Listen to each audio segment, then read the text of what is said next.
मंसी तालुकाना झापोदड़ गाम में भगवान रामना प्राण प्रतिष्ठा महोत्सव अंतर्गत समग्र ग्रामजनों जोड़ाया। मंथली तालुका झापोदड़ गामे श्री राम जन्मभूमि तीर्थ क्षेत्र प्रतिष्ठा महोत्सव अंतर्गत अयोध्या मुकामे तारीख 22 जान्युआरीना दिवसे भगवान श्री रामनो प्राण प्रतिष्ठा महोत्सव कार्यक्रम योजવાનો હોય તેના અનુસંધાને દેશમાં સમગ્ર જગ્યાએ ભગવાન શ્રી રામના ઉત્સવ યોજાઈ રહ્યા।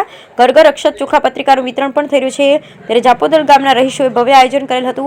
ગામના રહીશો દ્વારા ગામના હનુમાનજીના મંદિરે વિશાળ સંખ્યામાં ગ્રામજનો જોડાયા। આરતી મહાઆરતી 108 દીપ પ્રગટાવવામાં આવ્યા। રામધૂન વેશભૂષા રંગોળી કાર્યક્રમનું આયોજન કરવામાં આવ્યું, જેમાં શ્રી બી.કે. મહેતા हाईस्कूल विद्यार्थी द्वारा अलग अलग वेशभूषा पहरी राम लक्ष्मण सीता तेमज अनेक वेशभूषा में रंगोली में भाग लीधो। आ कार्यक्रम नाना बाळको, शिक्षकों, बाळकोना वालीओ खूब ज मेहनत करीने कार्यक्रम ने सफल बनाव्यो। Bureau report Ramesh Singalvant. 22 तारीखे अयोध्या अंदर राम मंदिर अंदर प्राण प्रतिष्ठा थई रही है। ए प्रसंगे झापोदड़ गामना वासीओ तरफथी हनुमान मंदिरे भव्य राम मंदिर की महापूजा और महाप्रसादनु आयोजन थयुं छे। आ तके गामना तमाम लोको विद्यार्थीओ ए उत्साहपूर्वक भाग लीधो छे। बजरंग दळे खूब जहमत उठावीने आ समग्र कार्यक्रम ने सफलता अपावी छे।